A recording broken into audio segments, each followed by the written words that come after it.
இந்த படத்தை காண வந்த நண்பர்களுக்கும் கெஸ்ட்டு என்னோட நண்பர்கள் சார் சுந்தரராஜன் சார், இவர் நம்ம டாக்கோ சார், அடுத்து நம்ம அரவிந்த் சார், நம்ம வந்து 20 வருஷம் நண்பர்கள்.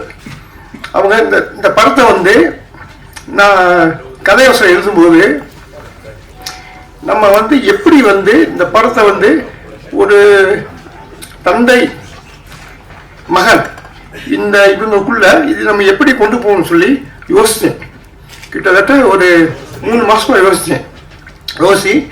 பிற்பாடு எனக்கு இப்படி ஒரு இந்த படம் பண்ணலாம் அப்படிங்கிறது ஒரு எண்ணம் வந்துச்சு. வேற அது அந்த படம் தயார் பண்ணிக்கும் போது எனக்கு ஒரு சின்ன ஆக்சிடென்ட். அந்த ஆக்சிடென்ட் முடிச்சு திருப்பி நான் வந்து ஒரு 2 வருஷம் பின்னாடி போகிறேன். வந்து திருப்பி படத்தில் இது பண்ணுறேன். இது வந்து வந்தவங்க எல்லாத்துக்கும், பத்திரிகையாளர் எல்லாத்துக்கும் நன்றி, வணக்கம். எல்லாருக்கும் வணக்கம்.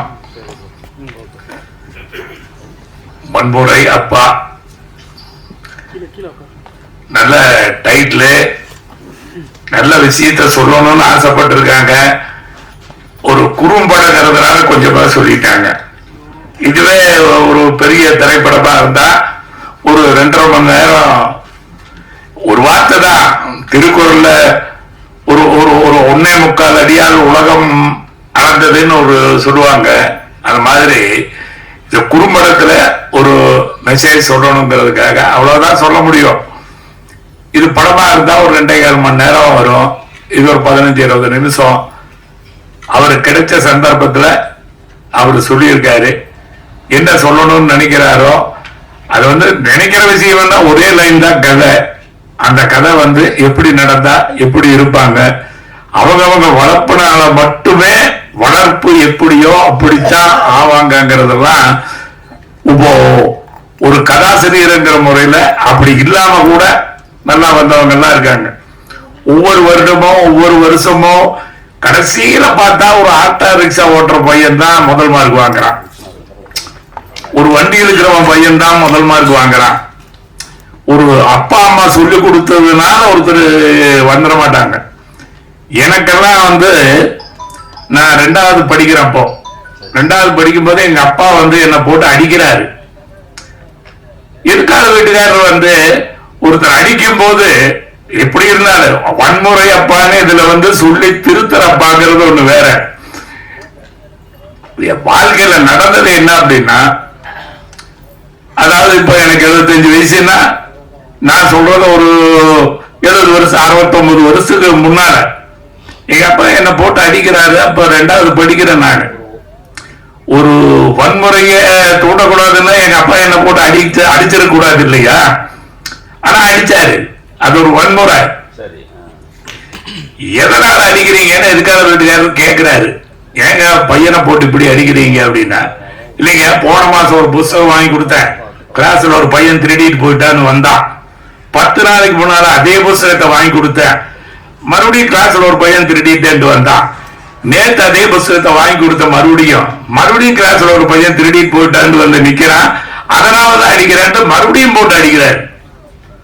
அப்புறம் மறுபடியும் அவர் தடுத்து கேட்கிறாரு, ஏராமசாமி, எங்க அப்பா பேர் ராமசாமி, ஏராமசாமி, அவன் தான் கிளாஸ்ல ஒரு பையன் திருடிட்டு போயிட்டான்னு வந்து நிக்கிறான்ல, மறுபடியும் ஏன் அடிக்கிற அப்படின்னா, அதுக்கு எங்க அப்பா பதில் சொல்றாரு, இவன் கிளாஸ்ல அதே 2வது படிக்கிற பையன் தான் திருடிட்டு போனான், அவனுக்கு இருக்கிற அறிவு இவனுக்கு ஏன் இல்லை. வன்முறைய அகிம்சையில சொல்ற மாதிரி. அகிம்சை எப்படி நம்ம வரவேற்பு கொடுத்தோம், வன்முறைங்கிறது ஒரு இது. ஒரு நாடு சுதந்திரம் அடையணும், ஒரு நாட்டை அடையணும், 1,00,000 பேர் சாவான், அந்த நாட்டுல 1,00,000 பேர் சாவான், இந்த நாட்டுல எத்தனையோ பேர் செத்து, அந்த மாதிரி ஒவ்வொரு நாடும் பறி கொடுத்து எல்லாம் இருக்கும். அப்படி ஒரு நாடு சண்டை போட்டு 1,00,000 பேர் 10,00,000 பேர் செத்துதான் சுதந்திரம் வாங்கணுங்கிறது இல்ல, அகிம்சையிலேயே வாங்க முடியுங்கிறது காட்டினதுனாலதான் இந்தியாவுக்கு அந்த காந்திக்கு ஒரு மரியாதை கிடைச்சது. அது மாதிரி எங்க அப்பா செஞ்சதுனால என்ன அப்படின்னா, ஒருத்தன் பறி கொடுத்து வந்து நிக்கிறான், நான் 3 தடவை புத்தகத்தை பறி கொடுத்துட்டு வந்து நிக்கிறான். அப்ப அவர் கேட்கறதுல ஒன்னும் தப்பு கிடையாது. அதே 2ஆம் கிளாஸ்ல படிக்கிற பையன், இதான் 10ஆம் கிளாஸ் படிக்கிற பையன் எடுத்துட்டு போயிருந்தாலும் கூட பரவாயில்ல, இவனுக்கு ஒன்றும் தெரியாதுன்னு சொல்லலாம். அதே 2ஆவதுல படிக்கிற பையன் ஒருத்தன் பறி கொடுத்துட்டு வந்து நிக்கிறான், ஒருத்தன் அதுக்கு இந்த மாதிரி எடுத்துட்டு போறான். இந்த மாதிரி நிறைய வாழ்க்கையில நடக்கிற சம்பவங்கள் இருக்கு. அதுக்கு சொல்றோம், பெரிய பெரிய தலைவர்கள் சொல்றாங்க, சினிமாவிலேயே சொல்றோம், பொதுக்கூட்டங்கள்ல சொல்றோம்.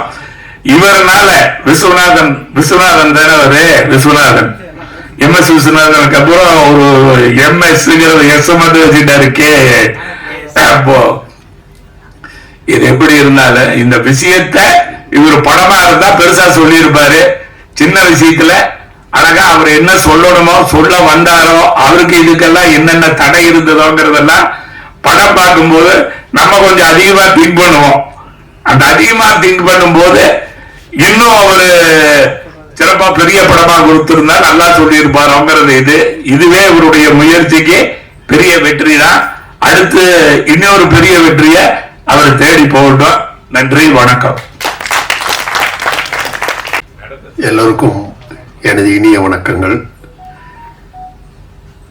வன்முறை அப்பா தந்தையர் தினத்தில் ஒரு நல்ல அருமையான படம். விஸ்வநாதன் சார் அதாவது அவர் சினிமாவை மிகவும் நேசிக்கின்றவர். அதுதான் இந்த படத்தை அதனுடைய வெளிப்பாடு தான் இந்த படம். ஏன்னா நான் பண்ணியே தீருவேன்னு அவருடைய சொந்த முயற்சியில் ஒன்றையும், அதாவது டிஐனா என்ன, சிஜினா என்னன்ற அளவுக்கு ஒன்றையும் கற்றுக்கிட்டு ஒன்றுக்காகவும் மெனக்கட்டு அவர் அலைஞ்சு திரிஞ்சது எல்லாத்தையுமே நான் பார்த்தேன். யாரால இது நடக்கும்னு ஒருத்தரையும் தேடி போய் நல்ல ஒரு கடுமையான ஒரு முயற்சி எடுத்து இன்னைக்கு இந்த படத்தை இங்கே கொண்டு வந்து நிறுத்தியிருக்காரு. இன்னும் அதாவது சார் சொன்ன மாதிரி இது ஒரு சின்ன படம். அவருக்கு இன்னும் நேரம் கிடைச்சிருந்தா இன்னும் நல்லா பண்ணியிருந்திருக்கலாம். தொழில்நுட்பம் என்பதை இன்னும் சிறப்பாக இந்த படத்தில் அமைத்திருந்தால் இது இன்னும் உண்மையிலே அந்த உலக அளவுன்னு பேசினாங்கல்ல, அந்த அளவுக்கு ஒரு படமா நிச்சயமா இருந்திருக்கும். ஏன்னா அது சொல்ல வந்த கருத்தை அருமையான கருத்தை எடுத்துக்கிட்டு கருத்தை ரொம்ப அற்புதமா சொல்லியிருக்காரு. வளர்ப்பினால் தான் ஒருவன் அப்படிங்கிறது இது படங்கள்லேயே வந்த ஒரு மெசேஜ் தான்.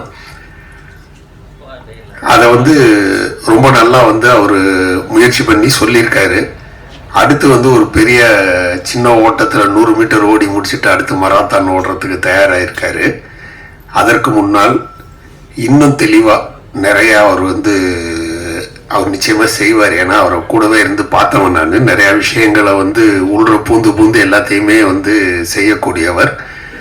இன்னும் கடுமையாக உழைத்து அந்த படத்தை மிகப்பெரிய வெற்றி படமாக அமைக்க வேண்டும் என்று இந்த நேரத்திலே கேட்டுக்கொண்டு தந்த இந்த வாய்ப்புக்கு நன்றி கூறி விடைபெறுகிறேன். நன்றி, வணக்கம். வந்திருக்கும் அனைவருக்கும் வணக்கம். மேடைகளுக்கு அனைத்து பெரியவர்களுக்கும் ஆர் சுந்தரராஜன் ஐயா அவர்கள் அவரை நான் ஒர்க் பண்ணியிருக்கேன். அவரோட வேலை செய்யும்போது அவ்வளோ சந்தோஷமாக இருக்கும். ஒரு தயாரிப்பாளர் டைரக்ஷனில் பண்ணியிருக்கேன். அந்த பாக்கியம் எனக்கு கிடையாது சார். வணக்கம் சார். உண்மையிலேயே உங்கள் படம் இல்லை அந்த ஒரு பாக்கியம் எனக்கு கிடைச்சிருக்காது. ரொம்ப சந்தோஷமான விஷயம். அரவிந்த் சார் அவரும் மிகப்பெரிய இயக்குனர். இப்போ இவர் இயக்குனர் விஸ்வநாத் சார். வயலன்ஸ் அப்போனா இவர் சைலன்ஸ் அப்பா ஆகிட்டார். நான் கூட வயலன்ஸ் தான் நான் நினைச்சேன். சரி இவர் யாரையும் போட்டு அடிப்பார், குத்துவார், கட்டிக்கிறது, வெட்டுவார் போடுறதுன்னு பார்த்தா சைலன்ஸ் அப்பா. நான் நினைச்சுட்டே இருக்கேன் வயலன்ஸ் அப்பா நாங்க சைலன்ஸ் அப்பாவா இருக்காரு அப்படின்னு நினைச்சேன். ஆனா அற்புதமான ஒரு கதை சார். உண்மையாவே இந்த காலகட்டத்துக்கு தேவையான கதை. ஏன்னா இன்னைக்கு எல்லாரும் போதையில எப்படி தடம் தெரியாம போயிட்டு இருக்காங்க. ஒரு அப்பா நினைச்சா என்னவும் பண்ண முடியுங்கிறதுக்கு ஒரு அருமையான கதை. ஏன்னா என்னை பொறுத்த வரைக்கும் ஆர் சுந்தரராஜன் அவர்கள் சொல்லும்போது சொன்னாங்க, என்னை பொறுத்த வரைக்கும் எங்க ஊர் கிராமம், ரொம்ப கிராமம் தூத்துக்குள்ள. அதுல வீடு மட்டும் இந்த முத்தை மட்டும் அவ்வளவு தூரம் இருக்கும். திண்ணை கட்டி வச்சிருப்பாங்க. அந்த சாயெல்லாம் மழை அதுல படுத்திருப்போம். 9 பேர், நான் 9 பையன். எங்க அப்பா கதை சொல்லுவாங்க. பீமன் எப்படி இருந்தாரு, அர்ஜுனன் எப்படி இருந்தாரு, கிருஷ்ணர் எப்படி இருந்தாரு அப்படி கதை சொல்லுவாங்க. அந்த ஒழுக்கம் தர்மர் எப்படி இருந்தாரு, அந்த ஒழுக்கமா கடைசி வரைக்கும் நான் இருக்கணும்னு இது வரைக்கும் இருக்கிறேன். அதான் அவர் இப்போ சொல்லியிருக்காரு அந்த கதை தான். இப்போ செல்போன் பார்த்துட்டு அது எப்படி அப்படின்ட்டு சொல்லிட்டு அவங்க வேற ரூட்ல போறாங்க. ஏன்னா கிச்சனே நிறைய வீட்டுல இல்லைங்கிறாங்க, ஹாலே இல்லை, நிறைய வீட்டுல பெட்ரூம் மட்டும் தான் இருக்கு. அது இவர் சொன்ன ஹாலே இல்லை. ஆமா, ஆளே இல்லை. கரெக்ட், ஆளும் இல்லை ஆளும் இல்லை. ஏன்னா அப்படி ஆகி போச்சு. ஏன்னா ஒருத்தர் தானே இருக்காங்க, ஒரு பையன் தான், இல்லை ஒரு பொண்ணு. அம்மா அப்பா 2 பேரும் சண்டை போட்டு தனியாக கொடுத்துருவாங்க, பிள்ளை தனியாக கொடுத்துருவோம். அதனால சொல்றதுக்கு அறிவுரை சொல்றதுக்கு ஆள் இல்லை. அந்த கதையை ரொம்ப அற்புதமா இவர் அழகா சொல்லியிருக்காரு. அந்த நல்ல நடிக்க வச்சிருக்காரு. அவர் நடிக்கல, வாழ்ந்திருக்காரு. சார் வந்து நடிக்கல, வாழ்ந்துட்டாரு. அந்த பையன் வந்து சின்ன பையன், ரொம்ப நல்லா. அவங்க எங்க வரலையா? அந்த பையன்லாம் வரலையா? கொஞ்சம் வழியில் இருக்காரு, பாதி கொஞ்சம் வழியில் இருக்காரு, கொஞ்சம் உள்ள இருக்காரா? சரி. அவர் என்ன ஒருத்தர் நடிச்சிருக்காரு, அவர் திருநெல்வேலி ரவுடி. ஓகே, பரவாயில்ல, எல்லாம் நல்லா நடிச்சிருந்தாங்க. ஏன்னா ஒரு சீன்லயே வந்து அவன் எப்படி அவன் வந்து திருப்பி குத்த வராங்கலாம் தெரியாது. ஆனா ஒரு சீன் போட்டு அவன் வந்து திருந்தி போற மாதிரி எடுத்திருந்தீங்க. ரொம்ப நல்லா இருக்கு. இந்த படமா எடுக்கும்போது நல்ல ஒரு ஆக்ஷன் படமா எடுங்க. இல்ல எங்களுக்கு இல்ல, எங்க ஃப்ரெண்டு நடிகர்களுக்கு வேலை கொடுங்க, சன் மாஸ்டருக்கு வேலை கொடுங்க. நான் கத்தி காமிச்சாலும் குத்திவாம்புருக்கு மாடியில போய் தான் நினைச்சேன். சரி, அதான் அவர் தான் சைலன்ஸ் அப்பா சைலண்டா பார்த்தேன். அந்த டிஎஸ்பி நீங்க தானே சார்? 2 double action. அதாங்க படத்துல டபுள் ஆக்ஷன் வருது, அது அவங்க போடவே இல்லையா? படத்துல டபுள் ஆக்ஷன் உண்மையிலே ரொம்ப நல்லா பண்ணியிருக்காங்க. மியூசிக் டைரக்டர் நல்லா பண்ணியிருக்காரு, எடிட்டர் நல்லா பண்ணி, எல்லாமே நல்லா பண்ணியிருக்காங்க. அந்த அருள்மிகு நல்லா பிலிம்ஸ் அந்த இது போடுறீங்களா, அந்த குதிரை வந்து நிக்கிற சைன்லாம் ரொம்ப நல்லா இருக்கு. பொதுவா வந்து ரொம்ப அற்புதமான ஒரு படம் பண்ணிருக்கீங்க சார். ஒரு குறும்படமா இருந்தாலும் ரொம்ப அற்புதமான படம், மக்களுக்கு தேவையான அந்த கதைன்னு நான் நினைக்கிறேன். இன்னைக்கு பார்த்துட்டு அப்பாவோட டே எடுத்து முடிச்ச உடனே திண்டுக்கல்ல ராஜேந்திராவை திரையிடறோம் வந்துருங்க அப்படின்னு சொல்லி கூப்பிட்டு என்னால போக முடியல. ஆனா சென்னையில நான் இருக்கேன். சென்னையில இந்த இடத்துல அவர் வந்து இதுக்கு முன்னாடி ஒரு 2 ப்ராஜெக்ட் பண்ணியிருக்கிறாரு. ஆனா அவருடைய கலை தாகம் இடையில ஆக்சிடென்ட் ஆச்சு, முடியல, பல விஷயங்கள் ஆனாலும் கூட ஏதோ ஒரு சக்சஸ் பண்ணியே தீரணுங்கிற ஒரு கலை தாகம் நிறைய இருக்கிறது. இந்த இதுல வந்து இந்த படத்துல அவரு நம்மளுக்கு முன்னாடி பேசின திரைத்துறையினர் பெரியவங்க எல்லாம் சொன்ன மாதிரி இன்னும் கொஞ்சம் டச் இருந்தா எங்கேயோ போயிருக்கும்.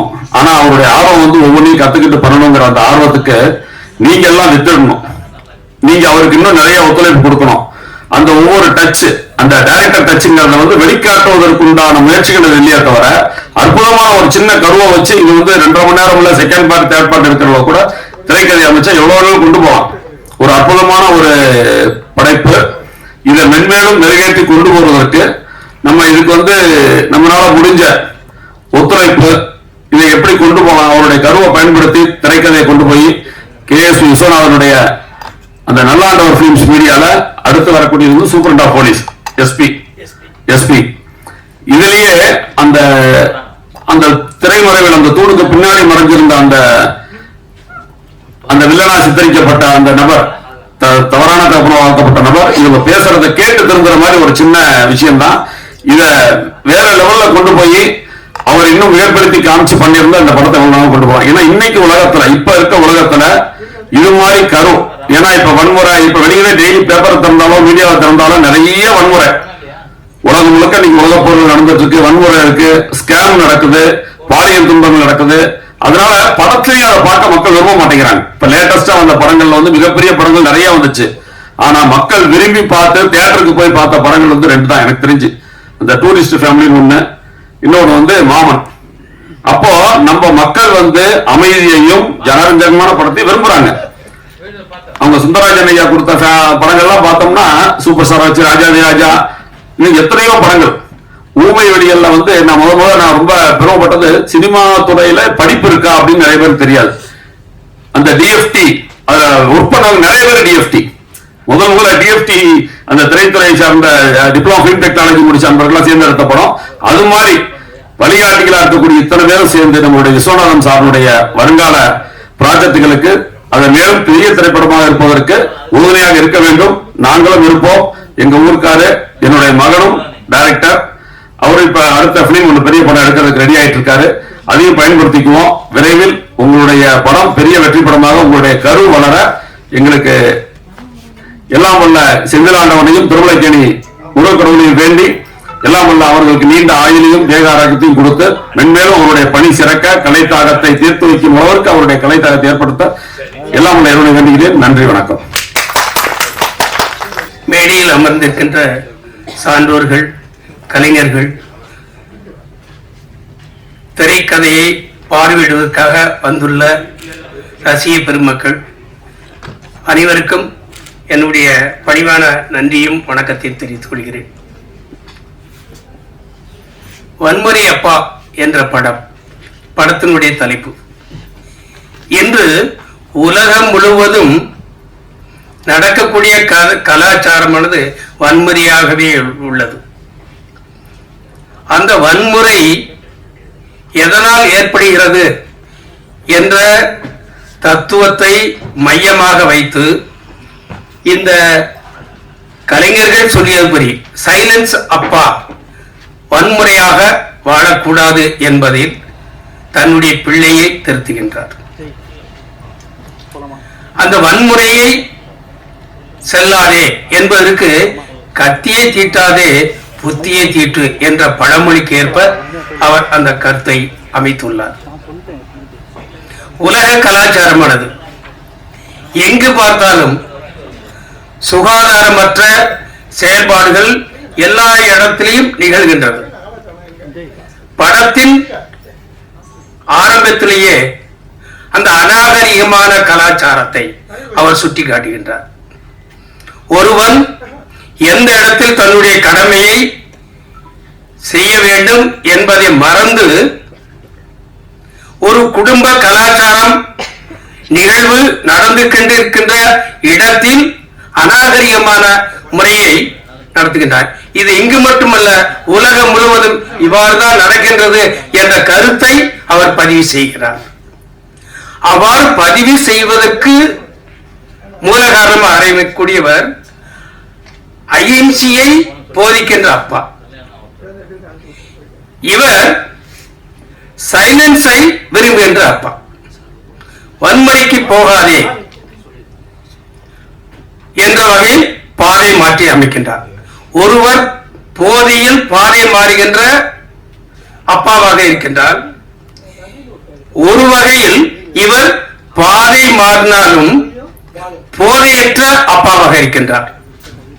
ஆக போதை பாதையை மாற்றும், ஆனா பாதை அறிவை புகட்டும் என்ற வகையில் இந்த தந்தையாக விளங்குகின்றார். இந்த தந்தை தன்னுடைய மகனுக்கு புகட்டுகின்ற ஒழுக்கம், அறிவு என்ற வகையிலே கத்தி என்பதை எடுக்காதே, அது உன் வாழ்க்கைக்கு எதை கொடுக்கும்? வன்முறையை விதிக்கும். அந்த கத்தியை விட்டுவிட்டு உன்னுடைய கடமைக்காக உன்னுடைய கல்வி கலாச்சாரம் இந்த வகையிலே நீ அறிவை செலுத்து, அதில் திறமையை காட்டு. அப்போதுதான் ஒருவர் தந்தையினுடைய பெருமைக்கு பெருமையாக மகுடம் சூட்டும் என்றதை சொல்லாமல் சொல்லுகின்றார். இந்த கருத்தினை வன்முறை வளர்ந்த பையன் தன்னுடைய காதால் கேட்டுக்கொண்டிருந்து தன்னுடைய தந்தை எப்படி வளர்த்திருக்கின்றார் என்றது அவன் மனநிலையை சிந்திக்கின்றான். இந்த தந்தை அறிவுரை புகட்டுகின்றார், அந்த தந்தை வன்முறையை தூண்டுகின்றார். ஆக இரண்டையும் ஒப்பிட்டு பார்த்து பாதை மாறி தவறாக சென்ற அந்த இளைஞன் தன்னுடைய பாதையை மாற்றிக் கொள்கிறார்.